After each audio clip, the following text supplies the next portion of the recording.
just got done eating at Twin Peaks, baby. I had a nice steak. Yes, sir. It was good. It was good. At first, they brought out the wrong stuff for my guy up here and my guy over here, but that's all right. They got it swapped out. We're good to go. So, what's the best drone for a motovlogger? I'm gonna say the Mini 3 Pro. It's got a beautiful picture. It's really tiny, bro. Like, whenever it's like folded up, it's a little bit bigger than my phone. Not that much. Definitely thicker. Probably 2 of my phones stacked on top. It's that size of a brick, like a little brick for a house. Not very big at all. It's very easy to throw in a backpack and bring with you. No big deal. It doesn't weigh a lot. It's got a beautiful picture. All kinds of little like, I don't know. It's got all kinds of little modes and stuff you can use where it'll actually shoot some like cinematic shots and stuff of a target itself.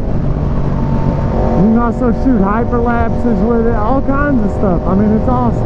You can also buy ND filters. I'll show you what those are right here. This is the DJI Mini 3 Pro. This is how big it is. It literally fits in my hand. I mean, like, what? It's tiny. You would never expect it to be as small.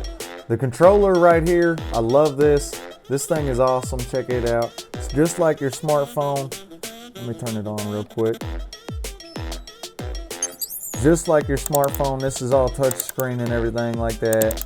It actually runs on an Android operating system too, so if you run an Android, you already know how to use the operating system. It's not very hard to work anyway, but yeah, you can figure it out. This is for your modes.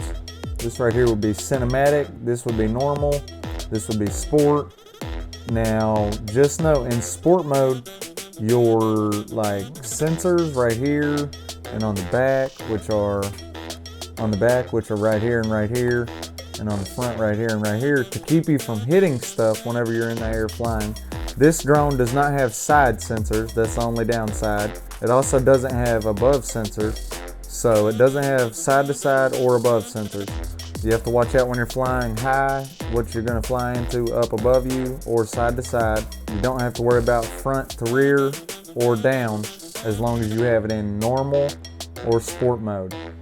Now, you can also change that stuff in your settings in there, but I'm going to show you what the drone actually looks like unfolded now.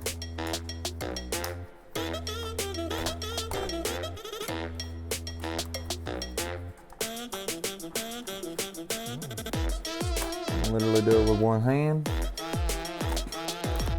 It might be a little rough. Oh.